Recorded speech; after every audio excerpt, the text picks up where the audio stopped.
Today on Supper with Sylvia, I'm thrilled to welcome a true hometown hero, Chef Kevin Hickey. He's the mastermind behind the Duck Inn in Bridgeport, which just happens to be in the neighborhood he grew up in.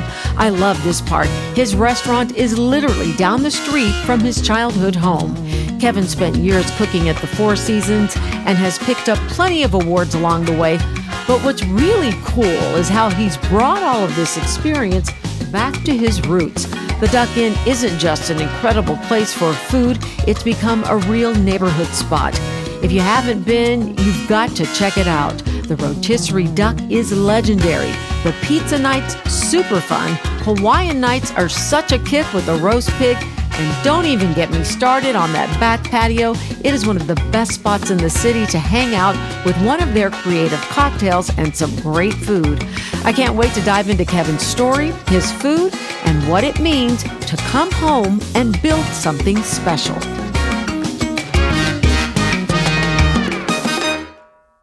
Kevin Hickey, it's so great to see you, my friend. It's great to be here.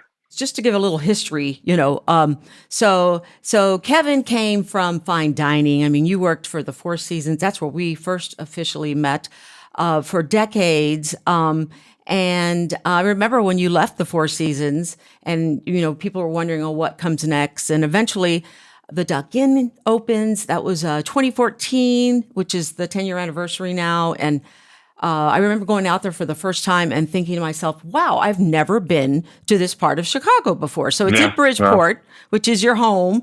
And I'd never been to Bridgeport before, maybe to shoot news stories, but never to go actually sit down and eat at a restaurant. So I kind of want to paint the picture for people because you're in this old historic, what was, I guess, a neighborhood bar that literally is a block from your old home, right? Yeah. It's a neighborhood tavern that was owned by one family for 3 generations, opened up, early 20th century, pre-prohibition. And, I grew up with it. It was the corner tavern. I grew up with the family.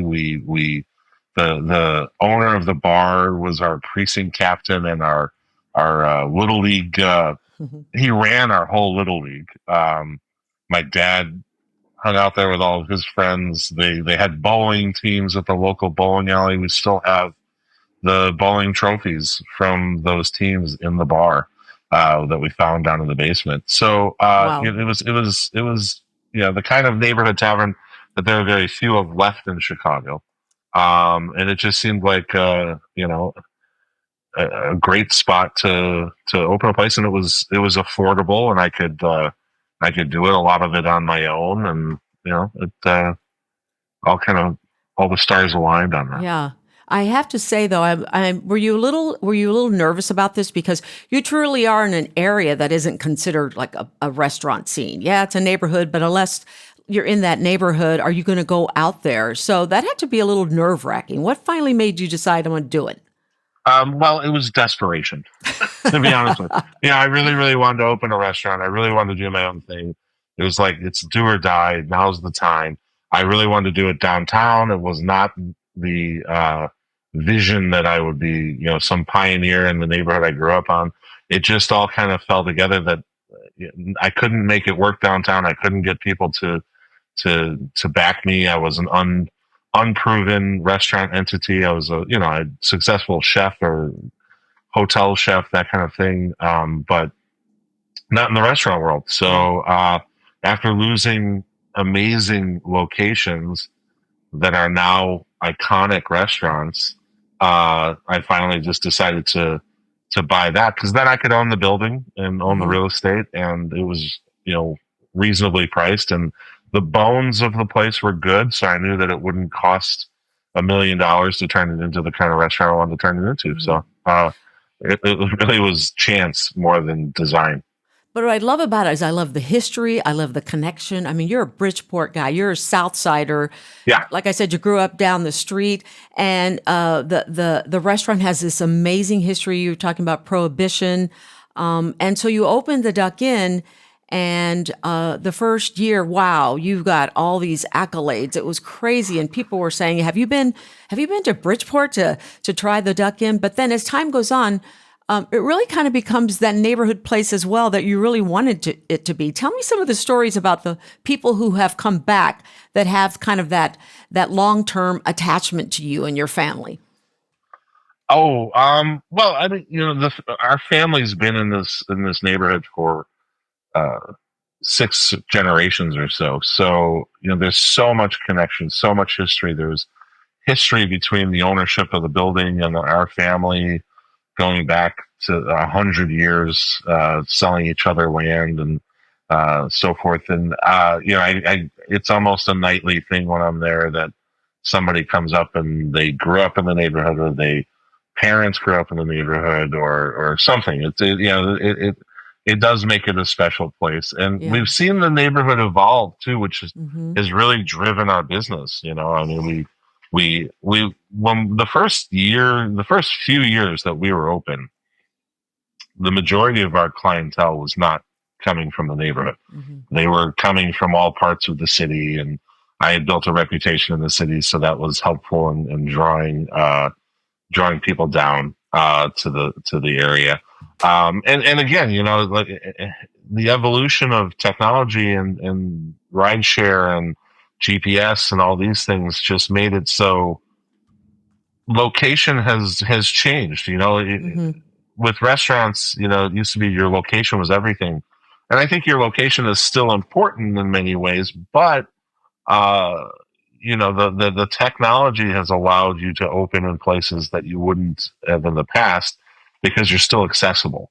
Right. Um, so, but what we've seen in the evolution with the neighborhood is we've seen, the property values increase. We've seen new homes being built, and particularly right around us. So that has driven our neighborhood capture by quite a bit. So we capture a lot more of Bridgeport, Pilsen, maybe even a little bit of McKinley Park, more so than ever before, and Hyde Park. Hyde Park has always been, from day one, has been a great draw for us. We get a lot of clientele from Hyde Park, particularly from the university, the faculty, and so forth. And Indiana, we get a Really? lot of people. Yeah, we get a lot of people from right over the border because you can get to Bridgeport pretty quick Yeah. from uh, Munster and Hammond and Valparaiso and so forth, and we have free parking. And Yeah. That helps. they can have a Chicago city experience with a 45-minute drive and accessible parking, and You know and then what though? maybe even a quicker drive home. You have so much to do with that. I think opening the place where you did has helped to support other places and encourage them to open in that area as well. But I love what you offer. Your menu, it's so interesting. I have to tell everybody, I had two first food experiences at the Duck Inn. Okay. I've had duck before, but I want to say your duck is some of the best I've ever had. But cheese curds. I never had cheese curds till I came to Yeah, your place, and I was yeah, like, "Wow, that's what these Wisconsinites are so crazy yeah, about yeah, cheese curds. These are yeah, delicious." So yeah. cheese curds was my first duck in food experience. And my other one was Malort, thanks to Yeah, I was your gonna to say Brandon. that's not exactly a food. Not exactly a food experience. I don't know what kind of experience that It's a is, but Chicago experience, truly, that's because for sure. yeah, you guys are Yeah, so Chicago. But I read somewhere that people would come in who were, you had grown up with, that people would say to you, "Oh, I used to babysit you," or yeah, yeah, that room in your restaurant, that was my bedroom. Tell me about yeah, that. How yeah, wild! yeah. Yeah, well, there was a large family. The family that owned the bar, and it was their home. So if you know the Duck Inn, you know the bar area, and then as you walk through the bar, and there's a set of French doors that are always open. But if you walk through those doors into the dining room, that didn't exist for the vast majority of the bar's Yeah. life. That was actually the Gambara family home. So our dining room and our kitchen and everything, that was all their house, and they had a side entrance on Loomis Street that they covered up a long time ago. Um, Yeah, and I think they probably had Mhm. three bedrooms, four bedrooms in there, a living room, dining room, and kitchen. And yeah, the kids that grew up there have come back to the restaurant many Mhm. times to for special occasions and so forth. And yeah, we had one of the kids have her and her husband's 50th wedding anniversary Wow. in the dining room. Like, so for her, it was she's sitting in her living room that she Wow. grew up in. Yeah, it was really great. Oh, Um, so that's fun. It's cool. And then yeah, of course, I've got the running joke at the Duck Inn is that somebody is my cousin, and and various times it's true. Once a week, somebody's their cousin. chef's cousin's here. So That's so cool though. And that's fun. you must be so proud. I mean, I don't know if initially that was your goal. I mean, there's history there, this is your neighborhood, but to see what you've done, how you're bringing people to Bridgeport, including we have to talk about restoring Ramova Theatre. Tell me about how that whole process got about because Ramova Theatre and they had a grill there. And I think that was a place you used to frequent. It brings back childhood memories. Tell me about that. No, well, Ramova has a lot of history. Well, first and foremost, it was a movie theater that opened in 1929. It was the sister property to the Music Box up on Southport in Addison. Same architect. They both opened the same year, and so it was a staple in the neighborhood. Now the Ramova is not small; it's a very large, grand movie theater. And so, but by the time my generation, by the time we were growing up and going to movies, it was what they called like a last run neighborhood theater. So this is, of course, the days before uh, VHS or DVDs or streaming or anything like that. So when the big movies were in the big movie theaters downtown and so forth, after they'd been there for a few weeks or months, and it was time for them to be replaced by new movies, they would go to the neighborhood theaters, and we would pay 50 cents or $1 to go see a movie at the Ramova. Hmm. Um, so that was a lot of my childhood memories. And then also, right next to the theater was the Ramova Grill, and that was a really classic greasy spoon. Guys behind the counter, dishing up bowls of chili and cheeseburgers and breakfast all day and so forth. And it was a tiny little spot with maybe I don't know, I think it's three or four booths and about 12 stools at the most. So it was tiny. It was right next to not right next to the theater, but probably 150 feet from the theater entrance.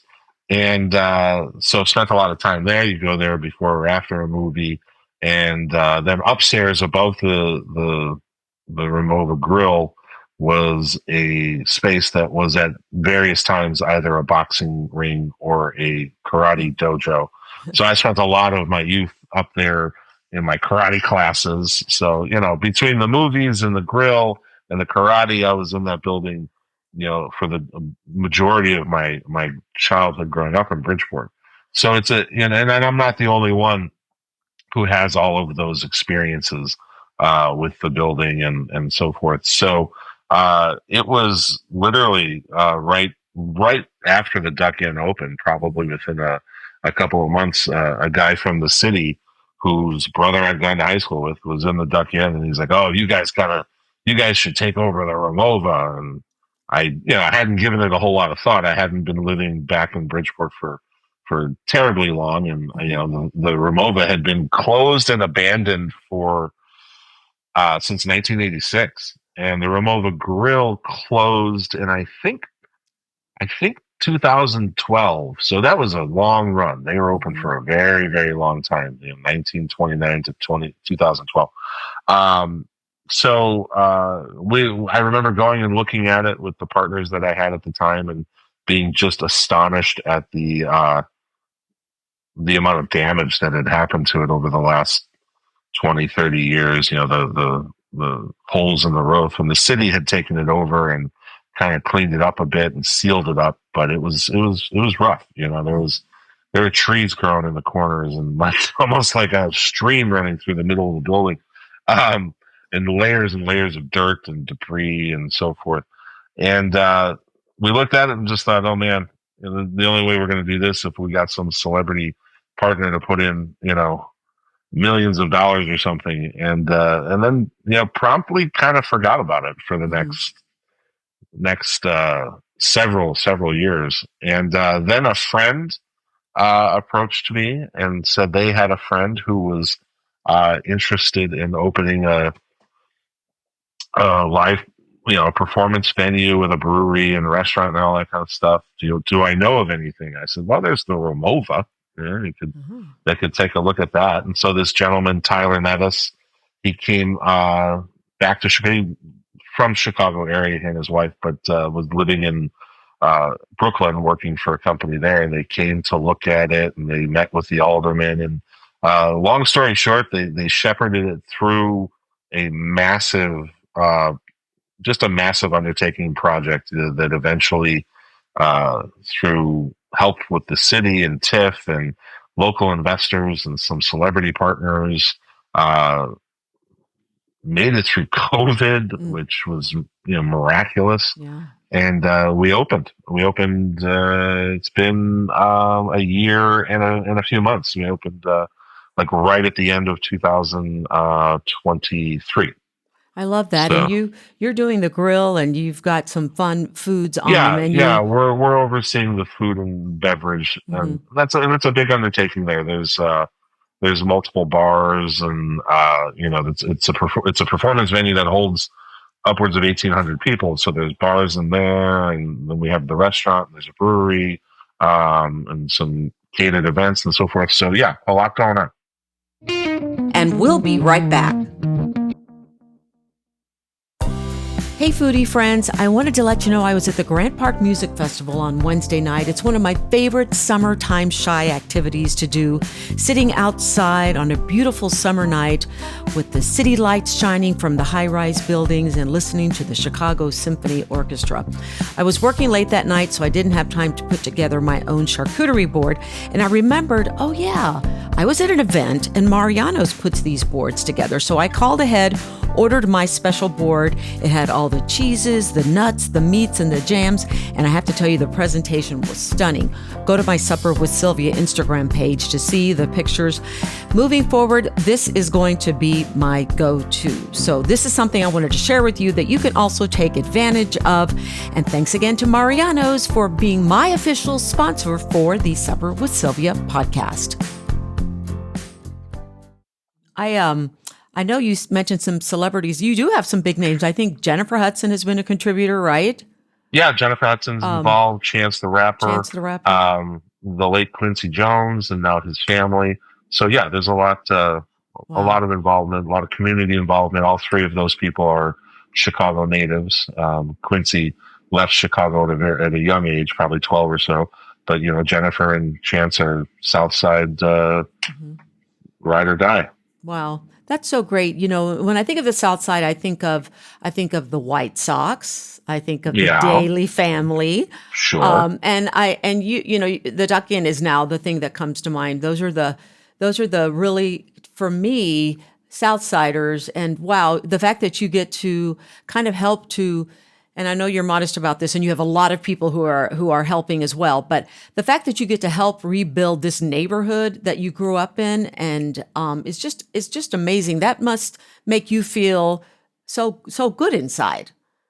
Sure. Yeah. I mean, I do feel a strong connection to the neighborhood. My family's been here.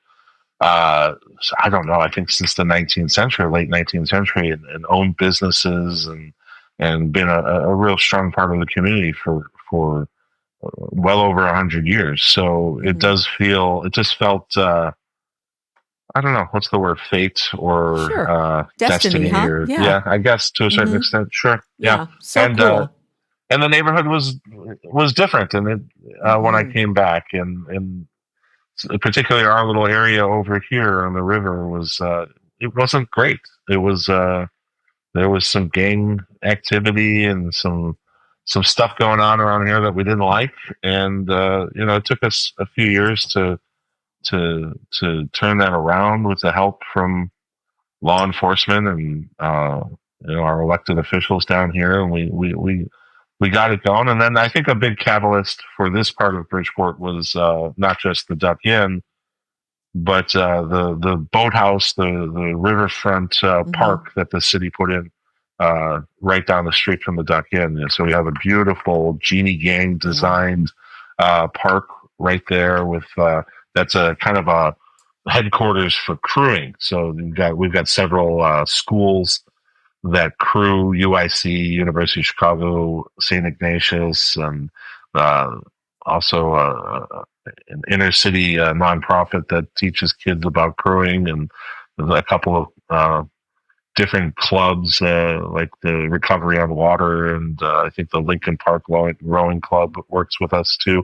They store their boats there, and they're doing classes, they're doing regattas and all kinds of stuff all summer long. So it's nice. It's a beautiful view of the river, and it's kind of a historical branch of the river where we're at right here on this corner. It's where the stockyards actually dug out an extension of the river so they could bring cattle down to the stockyards and then take butchered meat out of the stockyards. Yeah, it's a little fork, a little artificially dug fork in the river, affectionately known as Bubbly Creek. Bubbly Creek. That sounds scary. Yeah, it's very. It should be scary.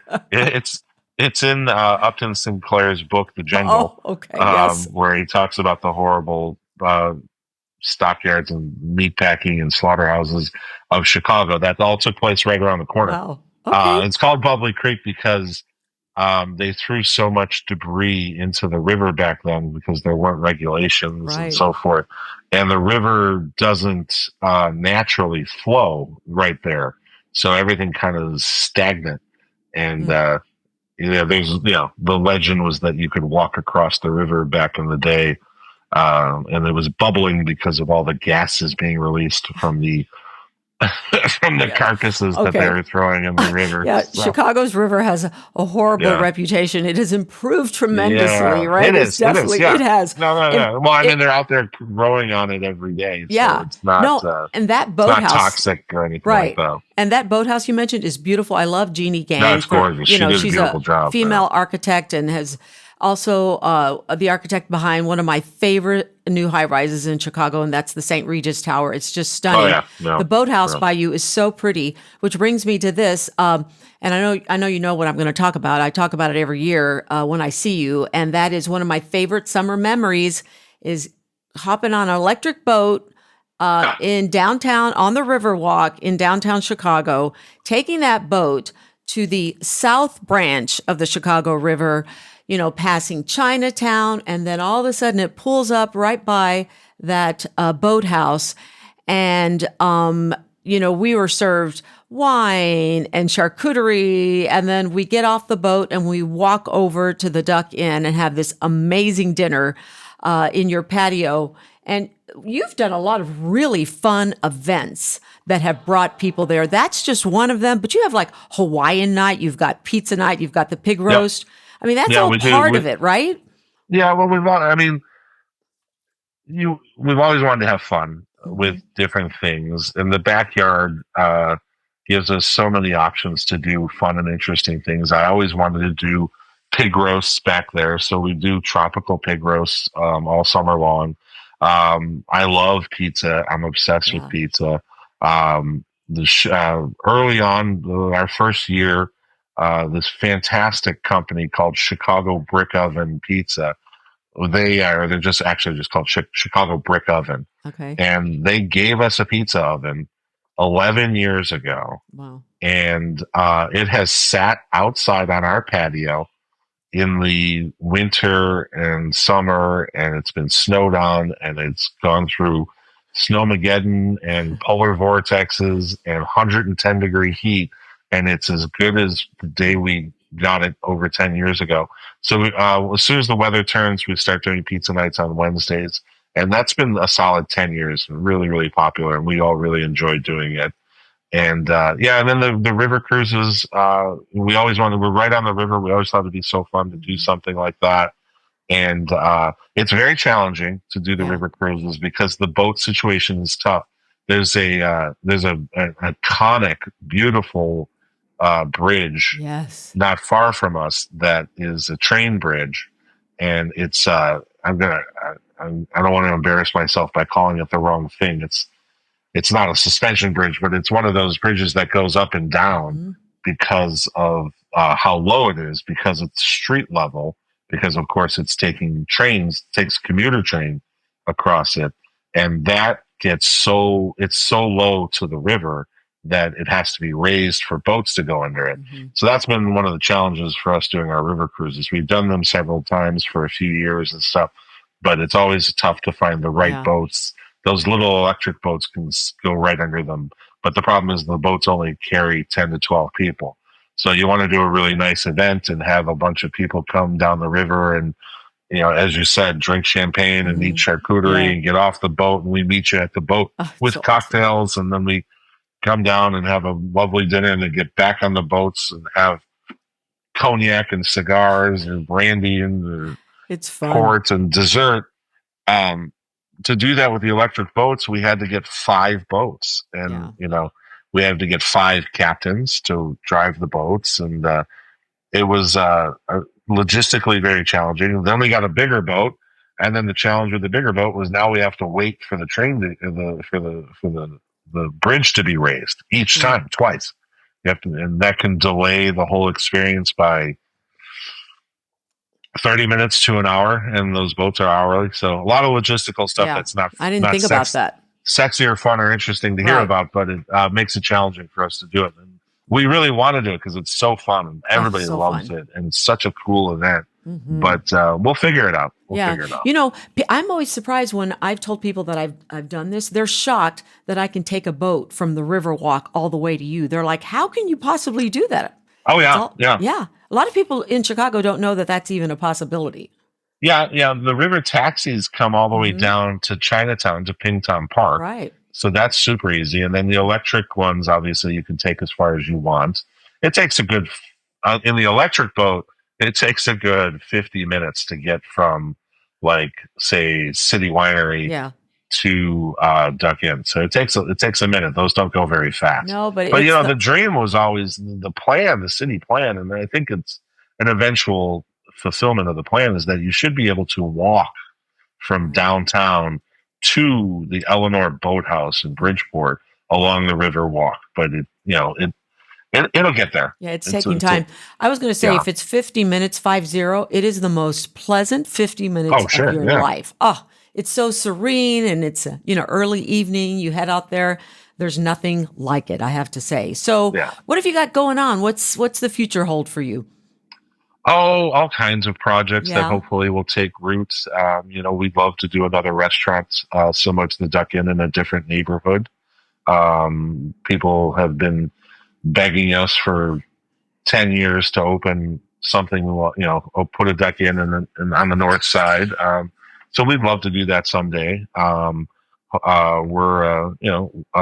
hot dog concept has had a lot of success over the years in different incarnations at Time Out Market and Revival Food Hall. So we'd love to open a brick and mortar freestanding version of our Duck and Dogs burgers and beefs. Awesome. Yeah. So those projects are working and trying to find locations and investors and all that kind of stuff. So. Well, let me stop you here because those Duck and Dogs, wow, they are so good. And you came up with that concept. It's so funny because whenever I go to the Duck Inn, I mean, the menu is just so varied and there's so many wonderful things. But I always say, no matter what I order that night, I have to absolutely have one of the hot dogs. And I force whomever is with me to split it because a lot of people do that. Right? It's fun to be known for something like that. What makes those hot dogs so stinking good, Kevin? I don't know. An old world recipe, duck fat, all kinds of. Who knew duck fat could do that to a hot dog? A little magic dust. I thought it would. I mean, duck fat kind of makes everything better. So I thought, why wouldn't it make a hot dog better? And, I'd been doing the hot dog at the Four Seasons and thought I should take that with me, and what could Mm-hmm. I do to make it different? And obviously, I'm opening the Duck Inn, so I'll add some duck fat. And so, with a wonderful manufacturing partner, Mikowski Sausage, down here in Bridgeport, we were able to realize that dream. That's awesome. Well, let's talk about, I always like to ask people, what is your favorite go-to restaurant in Chicago? Because I know how a lot of you chefs are as well. Like you have kind of your standard, that's kind of your comfort. And, it doesn't have to be anything fancy, but what would you say your go-to spot is? That's a tough one. We eat in Chinatown a lot, so we're big fans of Ming Hin. We eat in Pilsen a lot, so Five Rabanitos is a regular spot for us. Where else? I'm a big fan of Mira, which is a new place doing kind of a Mexican-Indian hybrid. That place is getting rave reviews. I have not been yet. Oh, it's excellent. It's really excellent. It's some of the most exciting flavors I've had in Chicago in years. Mexican and Indian, so interesting. Yeah, you would. I don't know, for most people that probably wouldn't be an automatic connection, but there's so much synergy between those cuisines that it's pretty exciting. Well, that's cool. Okay, so I read in an interview that you did with Think Eater a year after the restaurant had opened, and they asked you, where would you like to see yourself in 10 years, or where do you see yourself in 10 years? I think realizing those dreams of a couple more restaurants. I don't know. I mean, that's a tough one. In some ways, continuing to do what I'm doing, but in other ways, expanding it to reach more people, I guess. Yeah. Well, I hope that certainly happens. And then I look forward to coming back out and enjoying that patio this summer and seeing you out and about. You're so involved with giving back, to the city. And so thank you for all the philanthropy you do and how you really represent your town, Chicago, and Bridgeport in the best way possible. Kevin Hickey, my friend, so good to talk to you. Great to talk to you. Thank you so much, Sylvia. Hope to see you soon. This podcast is produced by Jane Stevens, audio engineering and original music by Donnie Cutting, social media and promotions, Magali Blaisdell.